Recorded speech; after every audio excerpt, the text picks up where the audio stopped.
প্রিয় দর্শক, আপনারা সবাই কেমন আছেন? আশা করি আল্লাহর রহমতে অনেক ভালো আছেন।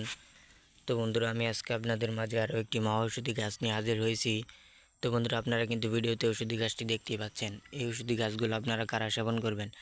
যারা দীর্ঘদিন যাবত আপনাদের পেটের গ্যাসের সমস্যা নিয়ে ভুগছেন, অথবা পেটের গ্যাসের সমস্যার কারণে ঠিকমতো খাবার খেতে পারেন না। খাবার খেতে গেলে বন্ধুরা আপনাদের বমি চলে আসে, অথবা খাবারের রুচি অনেকটাই আপনাদের কমে গিয়েছে, অথবা আপনাদের হজম শক্তি কমে গিয়েছে। তো বন্ধুরা, আপনারা যদি এই ঔষধি গাছগুলো কবিরাজি নিয়মে টানা 7 দিন সেবন করতে পারেন, তাহলে কিন্তু আপনারা আপনাদের পেটের গ্যাসের সমস্যা থেকে মুক্তি পেয়ে যাবেন। আপনাদের পেটের গ্যাসের সমস্যা সম্পূর্ণভাবে ভালো হয়ে যাবে। আপনারা কিন্তু ঠিকমতো খাবার খেতে পারবেন। খাবারের মধ্যে কিন্তু আপনাদের রুচি অনেকটাই বেড়ে যাবে, এবং আপনাদের হজম শক্তিও কিন্তু আগের থেকে বেড়ে যাবে। তো বন্ধুরা, আপনারা অনেকেই কিন্তু ঔষধি গাছগুলোকে কম বেশি চিনে থাকেন, কিন্তু ঔষধি গাছের উপকারিতা সম্পর্কে জানেননি। তো বন্ধুরা, আজকে থেকে আপনারা এই ঔষধি গাছগুলো অবহেলা করবেন না। তো বন্ধুরা, আপনারা এই ঔষধি গাছগুলো কোথায় পাবেন? এই ঔষধি গাছগুলো আপনারা রাস্তাঘাট, পতিত খেতে বা বন জঙ্গলের আশেপাশে কিন্তু এই ঔষধি গাছগুলোকে আপনারা সম্পূর্ণ পেয়ে যাবেন।